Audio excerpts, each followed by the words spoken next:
এই সালাত ইবাদতের মধ্যে সবচেয়ে শ্রেষ্ঠ এবং শীর্ষস্থানীয় আমল। রাসূলুল্লাহ সাল্লাল্লাহু আলাইহি ওয়াসাল্লামকে জিজ্ঞাসা করা হয়েছে, আইয়ুল আমালি আফদাল, কোন আমল সবচেয়ে শ্রেষ্ঠ?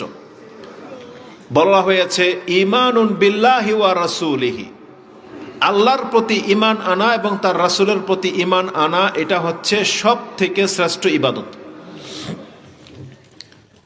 আরেক হাদিসে বলা হয়েছে আইয়ুল আমালি আফদাল, কোন আমল সবচেয়ে শ্রেষ্ঠ? রাসূল বলেছেন as-salatu li ওয়াক্তিহা, নামাজকে তার ওয়াক্ত মোতাবেক আদায় করা, এটা হচ্ছে সবচেয়ে শ্রেষ্ঠ ইবাদত। দুইটা হাদিসে ইমাম মুসলিম ঈমানের অধ্যায় কোট করেছেন। এই সালাত যারা ছেড়ে দিয়েছেন, আপনি অ্যালার্ট হয়ে শোনেন, আপনার নামাজ ছেড়ে দেওয়া ব্যক্তির কাছ থেকে এই দুনিয়া যত উপকৃত হোক না কেন, আপনি আপনার পরিবারের, আপনার সমাজের যত উন্নত করে দেন না কেন, আপনি ক্ষতিগ্রস্তদের অন্তর্ভুক্ত হয়ে যাবেন কিয়ামতের মাঠে। কারণ সালাত হচ্ছে প্রথম ইবাদত যেটা আল্লাহ আপনার কাছ থেকে তলব করবেন। প্রথম আপনাকে জিজ্ঞাসা করা হবে না প্রথম আপনি কত টাকা দান করে আসছেন, আপনাকে জিজ্ঞাসা করা হবে না বাপমার খেদমত করেছেন কিনা, আপনাকে জিজ্ঞাসা করা হবে না পরিবারের ভরণ পোষণ আপনি আদায় করেছেন কিনা, জিজ্ঞাসা করা হবে না যে আপনি কোন পদে ছিলেন, দুনিয়ার মানুষের সাথে বা রাষ্ট্রের সাথে আপনি কি আচরণ করেছেন, এটা জিজ্ঞাসা করা হবে না। আমলের ক্ষেত্রে প্রথমে জিজ্ঞাসা করা হবে তার সালাত। এই হাদিস আপনারা জানেন, তাও আমরা স্মরণ করিয়ে দিই। ইমাম তিরমিজি এবং নাসাইতে হাদিসটি আপনি আবু হুরায়রা রাদিয়াল্লাহু তাআলা আনহু থেকে পেয়ে যাবেন। 443-এ রয়েছে তিরমিজিতে, নাসাইতে রয়েছে 464-তে। তাতে রাসূলুল্লাহ সাল্লাল্লাহু আলাইহি ওয়াসাল্লাম বলেছেন, আউয়ালু মা ইউহাসাবু বিহিল আবদু ইয়াউমাল কিয়ামাতি মিন আমালিহি সালাতুহু, বান্দার আমলের মাঝে প্রথম যখন জিজ্ঞাসা করা হবে, তখন প্রথম জিজ্ঞাসা করা হবে তার সালাত সম্পর্কে। ইযা সালুহাত ফাকাদ আফলাহা ওয়া আনজা, যদি সে তার নামাজকে ঠিক রেখে থাকে, সে নাজাত পাবে এবং মুক্তি পাবে, কল্যাণ পাবে। আফলাহা ওয়া আনজা বলা হয়েছে সফল কাম হবে এবং মুক্তি পেয়ে যাবে। ওয়া ইন ফাসাদাত, আর যদি সে নামাজকে নষ্ট করে থাকে, ফাকাদ খাবা ওয়া খাসির, সেই ব্যক্তি ক্ষতিগ্রস্ত হলো এবং ধ্বংস হবে, লাঞ্ছিত হবে। তাহলে সালাত হচ্ছে এমন একটা ইম্পর্টেন্ট ইবাদত যেটা আমি আপনাকে হয়তো বলতে তো পারি, কিন্তু আপনার অন্তর নিতে পারবে না। সেটা কি জানেন? যেমন রাত এর একটা অপর শব্দ আছে নিশি, নিশি রাত বলা হয়, নিশি বা রাত। অথবা এমন একটা বিষয় নিয়ে নেন যেটার একাধিক নাম, যেমন এই কোরআনের প্রায় 14টা, কোরআনের প্রায় অনেকগুলো নাম আছে। কোরআনুল কারীম, কোরআনুল মাজিদ, তারপরে সূরা ফাতিহা নিয়ে নেন, সূরা ফাতিহার 14টা নাম, সূরাতুল হামদ, সূরাতুশ শিফা, সাবআ মিনাল মাসানি, সূরাতুর রুকিয়া, উম্মুল কোরআন, উম্মুল কিতাব, এভাবে 14টা নাম আছে। জিনিস কিন্তু একটাই, নাম কয়টা? 14টা। যেমন আমি আর আপনি মানুষ একটাই, আমাদের কয়েকটা নাম। যখন আমরা ইসলাম গ্রহণ করব তখন একটা নাম, আর যখন কুফরি করব তখন একটা নাম। যখন ইসলাম গ্রহণ করবেন তখন হয়ে যাবে মুসলিম। এই মুসলিম ব্যক্তির অপর নাম মুমিন, এই ব্যক্তির অপর নাম মুত্তাকি। এভাবে আল্লাহ বলেছে না কোরআনে, উইদ্দাত লিল মুত্তাকিন। মুত্তাকিন বলে দিয়ে আল্লাহকে এটা বুঝাতে চাইছে যে না, মুসলিম জান্নাতে যাবে না, শুধু মুত্তাকি হইলে যাবে, এটা বুঝাতে চাইছেন? বরং মুত্তাকি মানে মুসলিম, মুত্তাকি মানে মুমিন, মুত্তাকি মানেই হলো জান্নাতি, এভাবে বুঝাইছেন আল্লাহ। ঠিক এই মুসলিমের আরেকটা নাম হলো নামাজি। এটা হয়তো আপনি কোনোদিন এইভাবে ভাবেন নাই। মানে ইমানের অপর নাম হচ্ছে নামাজ, সালাত। ইমানের অপর নামই হলো সালাত। সিয়াম এখানে আসবে না, হজ জাকাত এখানে আসবে না, কিন্তু ইবাদতের মধ্যে এ শুধু সালাতকে ইমানের রূপ বলা হয়েছে। অন্যান্যগুলো ইমানের বহিঃপ্রকাশ ঘটায়। যেমন একটা মানুষ যদি টুপি পরা থাকে, আপনি বুঝতে পারেন লোকটা মুসলিম, তাই না? একটা লোক দাড়ি রেখেছে, তখন আপনি বুঝতে পারেন যেটা মুসলিম। আর পর্দা করেছে, বলবেন যে এটা ইমানের লক্ষণ, যে তার ইমান আছে। প্যান্ট টাকনার উপরে তুলেছেন, বলবে যে লোকটার ইমান আছে। ডান হাতে খাচ্ছেন, ইমানের পরিচয়, মানে মুসলিমের পরিচয় বহন করে। একটা হলো পরিচয় বহন করা, আরেকটা হলো মূল পরিচয়। একটা লক্ষণ দেখে বোঝা যাবে যে তার মধ্যে ইমান আছে, সেটা কি? যেমন জাকাত দেয়, সিয়াম রাখে, হজ করে, বোঝা যায় তার মধ্যে ইমান আছে। আর নামাজকে বলা হয়েছে ইমান, মানে যেই ব্যক্তি নামাজ পড়ে সে যদি দাড়ি রাখে, তখন আপনি বুঝতে পারবেন লোকটা সৎ, দাড়ি রেখেছে। কিন্তু নামাজ না পড়ে যদি দাড়ি রাখে, তখন তার সততার আর কোনো প্রমাণ থাকে না, কারণ এটা হবে যাবে ভণ্ডামি, এটা একটা ধোঁকাবাজি। কারণ দাড়ি রাখে অনেকে, অনেকের ধোঁকা দেওয়ার জন্য। পর্দা করে যদি নামাজ না পড়ে ধরেন পর্দা করে, তাহলে আপনি জেনে নেন অনেক সময় পর্দা করে বাপমার চোখ থেকে আড়াল হওয়ার জন্য, যাতে আমাকে কেউ গ্রামবাসী চিনতে না পারে, এর জন্য পর্দা করে। অনেক খারাপ মহিলা আছে এরকম পর্দা করে, এই জন্য নাস্তিকরা মাঝে মাঝে আবার মন্তব্যও করে। তো তাদের মন্তব্য তাদের জায়গায়, পর্দা সব সময় করতে হবে, খারাপ মহিলাকেও করতে হবে, ভালো মহিলাকেও করতে হবে, এটা আমাদের দাবি। খারাপ লোককেও দাঁড়িয়ে রাখতে হবে, ভালো লোককেও দাঁড়িয়ে রাখতে হবে, এটা পুরুষের কাজ। পুরুষ রাখা মানে পুরুষ মানে দাড়িওয়ালা। কিন্তু নামাজ এমন একটা ব্যাপার যেটা আমি বুঝাইতে পারতেছি না হয়তো আপনাকে, কিভাবে বুঝাই। ইমান থাকে অন্তরে, ইমানকে দেখা যায় না। আল্লাহ বলেছেন তোমার অন্তরে যদি ইমান থাকে, তাহলে এটার প্রথম বহিঃপ্রকাশ হচ্ছে সালাত। মানে নামাজ পড়লে এটা প্রমাণ হয়ে যাবে যে আপনার ভিতরে ইমান আছে কিনা নাই, যেটা অন্য কোনো ইবাদত দিয়ে ওইভাবে প্রকাশ পায় না, যেটাকে নামাজকে বলা হয়েছে। মানে এটা হচ্ছে ইমান। একটা নামাজি ব্যক্তির অন্যান্য বিষয়গুলো আসবে, সে সৎ না অসৎ। যেমন একটা লোক সে মুসলিমই না, তাহলে ওর দান করা না করা কি আসে যায়?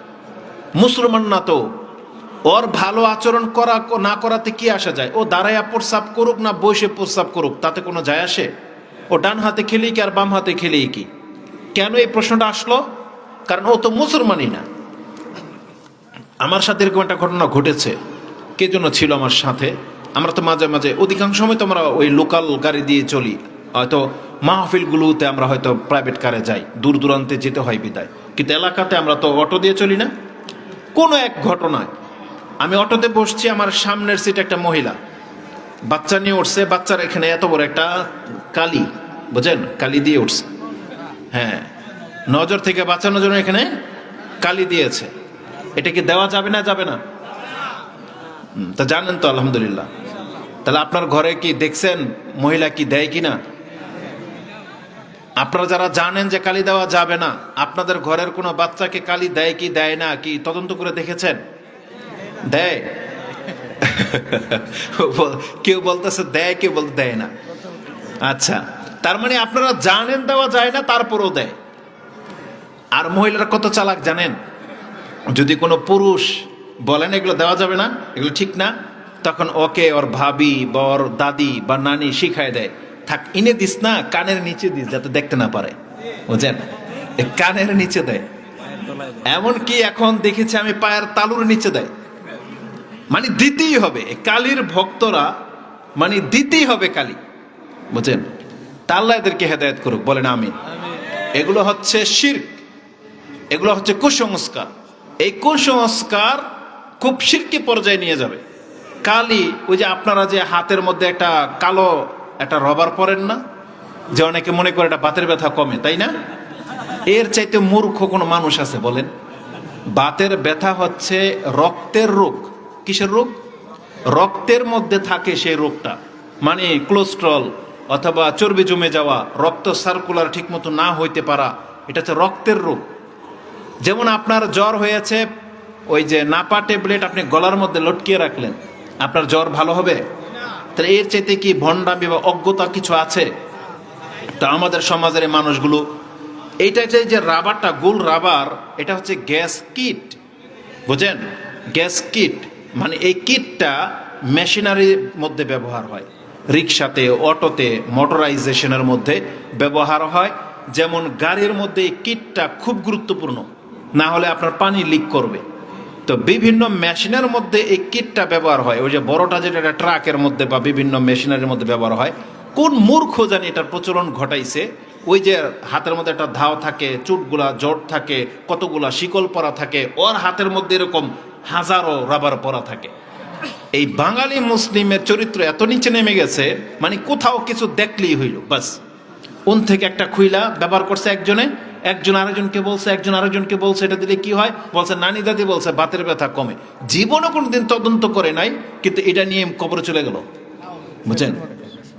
জি হ্যাঁ, ফ্যাশন তো যুবকরা করে, ওই যে পিতলের স্টিলের একটা। আরো একটা মানে মারাত্মক বিষয় হচ্ছে, ইস্কনের লোকদের হাতে দেখবেন লাল একটা সুতা থাকে ইস্কনের, কিন্তু আমাদের যুবকরা নির্বুধরা বুঝে না, তারা ফ্যাশনের নামে ওই যে হলুদ লাল একটা সুতা মাজার ভক্তদের মতো বেঁধে রাখে। অথচ রাসূলুল্লাহ সাল্লাল্লাহু আলাইহি ওয়াসাল্লাম এগুলোকে সম্বোধন মানে অনুমোদন দেয়নি, বাঁচতে হবে। তো কেন এই কথাটা বলতেছি, কথা হচ্ছে যে আমাদের মহিলাগুলা এর চালাক হয়, কালি ওই নিচে দেয়, তলে দেয়, যেটা আপনি দেখতে পান না। এগুলো থেকে বাঁচতে হবে। কোন কথা থেকে এখানে গিয়েছি, যে একটা মানুষ এখন ওই যে কালি যে আমার সামনে যে অটোতে বসেছিল একটা বাচ্চা নিয়ে, তখন ওনাকে মহিলাটাকে আমি বুঝাইলাম যে দেখেন এটা তো জায়েজ নাই, এটা তো বাচ্চার কোনো উপকার অপকার কিছুই হবে না, আপনি তো শিরক। তো মহিলা কিছুই বলে নাই, জবাব কিছুই দেয় নাই, শুধু মুসকি মুসকি হাসছে, তারপরে নেমে গেছে। আমাকে কে যেন বলল যে এ তো মুসলিম না, এ তো হিন্দু মহিলা, বুঝেন? এখন আমি তো চিনি না এটা হিন্দু না মুসলিম, আমার স্বভাব হলো আমার সামনে অন্যায় হচ্ছে এটাকে আমাকে বলতে হবে, বলতে তো কোনো বাধা নাই, হোক সে মুসলিম বা অমুসলিম। কিন্তু উনি চিনছে যে আমি হুজুর একজন দাড়ি টুপিওয়ালা, এই জন্য উনি কোনো প্রতি উত্তর দেয় নাই, শিক্ষিত মহিলা ছিল, কিন্তু সে বলছে হ্যাঁ হুজুর এটা আমরা শুনছি, কিন্তু তারপরও বলে নাই যে সে হিন্দু। আমি কথাটা কেন বললাম, তার মানে একজন হিন্দুর কাছে আমি শিরিক বুঝাইতে গিয়া তাবিজ আর কালি বা সিগারেট, বা একটা লোক ধরেন দাঁড়ায় প্রস্রাব করতেছে, আপনি গিয়ে বলতেছেন দাঁড়ায় প্রস্রাব করা তো জায়েজ নাই, কিন্তু লোকটা তো হিন্দু, বুঝেন?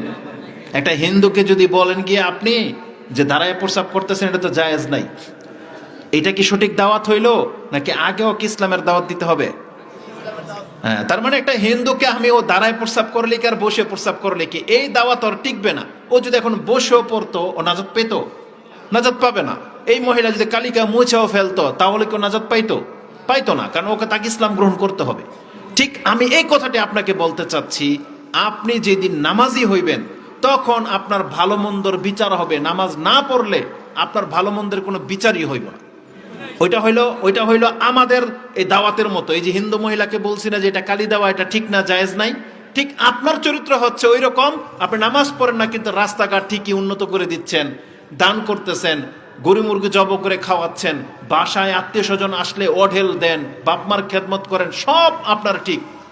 আপনি একজন পারফেক্ট হাজবেন্ড, মানে আপনি একজন স্ত্রীর কাছে একবার মহাপুরুষ, আপনার মতন স্বামীও হয় না, কিন্তু আপনি বেনামাজি। কিন্তু আপনার নির্বোধ মহিলা এটা বোঝে নাই, সে একটা অমুসলিমের সাথে সংসার করতেছে, বুঝেন? এটা বললে তো হয়তো অনেকের গায়ে লাগবে। আপনি এত হুড়পড়ি বিয়ে করে আসছেন, আপনার ওয়াইফের মতো এত খাদেম, আপনার মানে অন্তর লেগে যাওয়া আর কোনো মহিলা হয় না, কিন্তু বেনামাজি, বেপরদায় ঘোরে। তার মানে আপনি একটা দায়ুসের সাথে সংসার করতেছেন, মানে খুব সেন্সিটিভ ইস্যু। এই জন্য নামাজ সম্পর্কে আমরা যত কথাই বলি না কেন, আপনাকে অন্তত এটা মাথায় রাখতে হবে যে নামাজি মানে হলো মুসলিম হওয়া। এখন মুসলিমের পাপ নেক মিজান করা হোক, কিন্তু যার নামাজ নাই তাকে আল্লাহ জিজ্ঞাসা করবে না যে তুমি হজ কয়টা করছো, দান কত করছো, জিজ্ঞাসা করা হবে না। তার বাস্তব উদাহরণ আপনি কোরআন হাদিস থেকে নিতে পারেন। জিসরে জাহান্নাম, যেখানে বিচার শুরু হবে, যে হাদিস, তাতে স্পষ্ট আল্লাহ সুবহানাহু ওয়া তাআলা বলেছেন। আর সেখানে আমি পড়তে গেলে জানেন আপনাকে আমি বুঝাইতে পারবো না, এটা আমাদের ব্যর্থতা। কিন্তু এই হাদিসটা পড়লে আমরা মানে অন্তরের আমরা মাঝে মাঝে ভাবি, হায় আমাদের আফসোস, যদি এই কথাগুলো আমাদের শিক্ষকরা আমাদেরকে না জানাইতো। আমরাও তো স্কুল কলেজেরই ছাত্র, আমরা বুঝতামই না যে নামাজ কি জিনিস। যদি এটা আমাদেরকে না বোঝানো হইতো তাহলে আমরাও বেনামাজি হয়ে ওই কাফেরদের মতো আমাদের মৃত্যু হতো। কেমন? হাদিসের মধ্যে যেটা আছে, আল্লাহ প্রথম ঈমান পরীক্ষা করবেন সেজদার মাধ্যমে। কোরআনে আছে না, ওয়ায়ুকশাফু আন সাক ওয়ায়ুদআউনা ইলা সুজুদি ফালা ইয়াস্তাতিউন, সেই দিন আল্লাহ পায়ের গোছাকে উন্মুক্ত করে ডাকবেন যে আসো আমাকে সেজদা করে দেখাও, যারা মুমিন তারা সেজদা করতে পারবে। সেই হাদিসের মধ্যে আশ্চর্যজনক বিষয় কি জানেন, প্রথমে উদাহরণ দেওয়া হয়েছে নামাজির, যে যারা নামাজ পড়বে তারা সেজদা করতে পারবে। এই ওকে ধরে নিয়ে আসেন তো, ওকে ধরে নিয়ে আসেন, আসতে বলেন তো দিকে।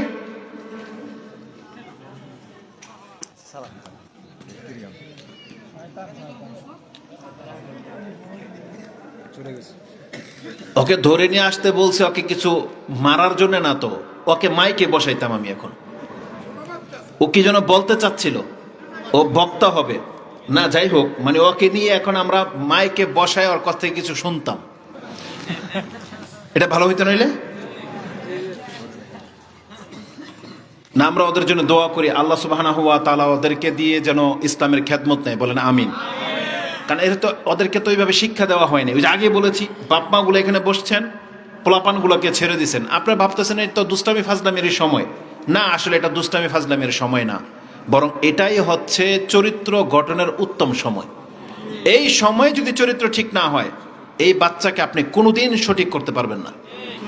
ওমর রাদিয়াল্লাহু তাআলা আনহু থেকে নাকি এমন একটা উক্তি রয়েছে যে 7 বছর বাচ্চাকে আপনি গাইড করেন। কিভাবে গাইড করবেন? ওর জন্য কোনো ব্যথা না লেগে যায়, মানে 7 বছর পর্যন্ত বাচ্চা পড়ে যায়, উস্তা খায়, এই করে সেই করে, ওকে খালি চোখে চোখে রাখেন, ধরে ধরে রাখেন যাতে ও ব্যথা না পায়।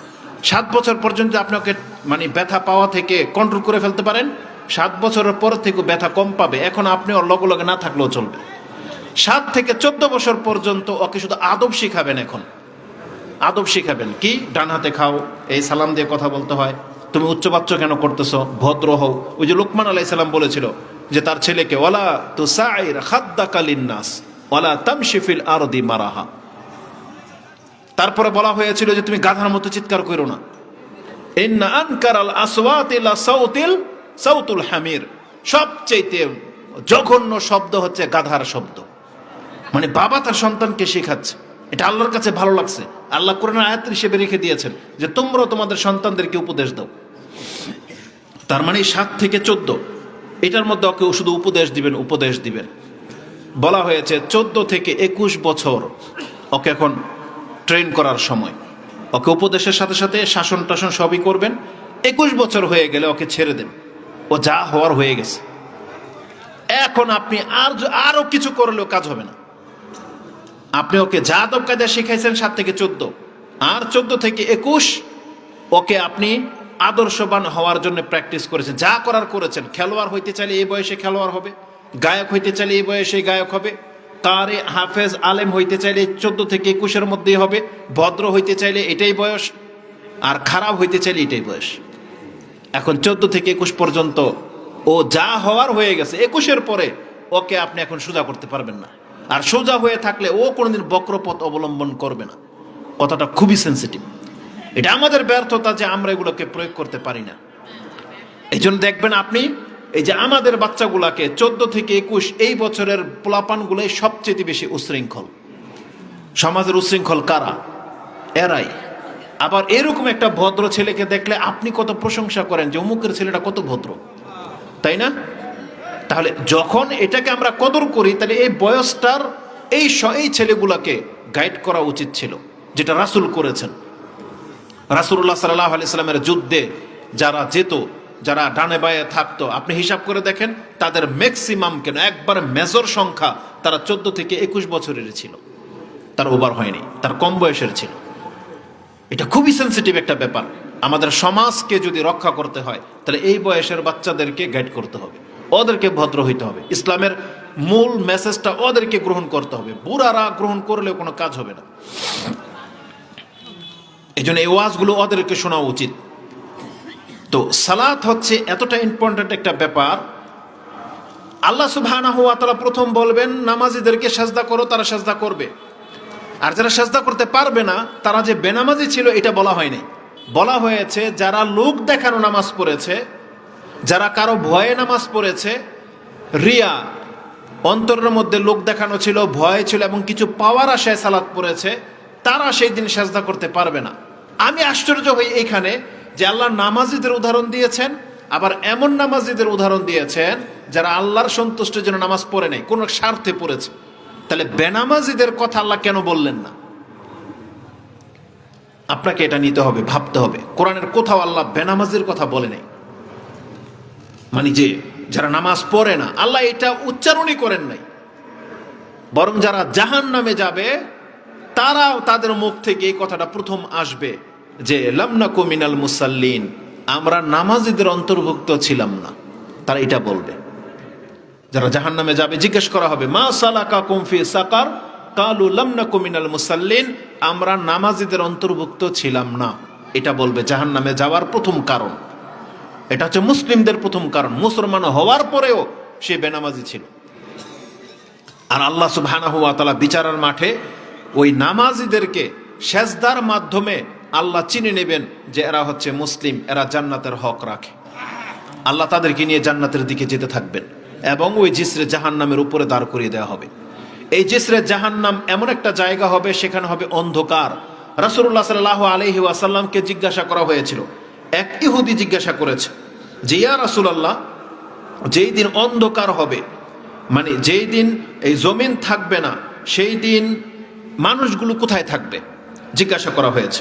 সে আয়াতটা সূরা ইব্রাহিমের মধ্যে আপনি পেয়ে যাবেন, আছে যে এক ইহুদি জিজ্ঞেস করেছিল ইয়াউমা তুবাদ্দালুল আরদু গায়রাল আরদি ওয়াস সামাওয়াত, যেই দিন এই জমিন এবং আকাশকে পরিবর্তন করে দেওয়া হবে, ফা আইনা ইয়াকুনুন নাস, সেদিন মানুষের কি অবস্থা? মানুষ কোথায় থাকবে? জমিনই থাকবে না তো মানুষ কোথায় থাকবে?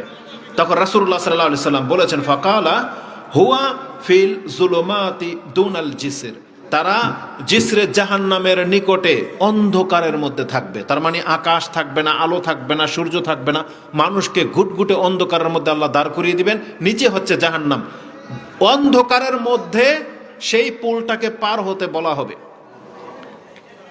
আপনারা কি সে হাদিস শুনেছেন? আসসালাতু নূর, নামাজ হচ্ছে আলো। শুনেছেন এই হাদিস? কেন? রাসূলুল্লাহ সাল্লাল্লাহু আলাইহি ওয়াসাল্লাম বলেছেন, তোমরা যখন হাউজে কাউসারের সামনে দিয়ে যাবে, আমি নিজে আমার উম্মতদেরকে হাউজে কাউসারের পানি পান করাবো। তখন সাহাবা একরা বলতেছেন হাল তারিফুনা, ইয়া রাসূলুল্লাহ, আপনি কি আমাদেরকে চিনতে পারবেন? হাল তারিফুনা, বলছে নাম, আমি চিনতে পারবো। রাসূল বলতেছেন, তো বলছে আপনি কিভাবে চিনতে পারবেন? আপনার এত শত উম্মত যারা এখন পর্যন্ত পৃথিবীতে জন্মই গ্রহণ করে নাই, তাদেরকে আপনি কিভাবে চিনতে পারবেন? রাসূলুল্লাহ সাল্লাল্লাহু আলাইহি ওয়াসাল্লাম বলেছেন, আমি আমার উম্মতকে চিনতে পারবো ওযুর পানির কারণে।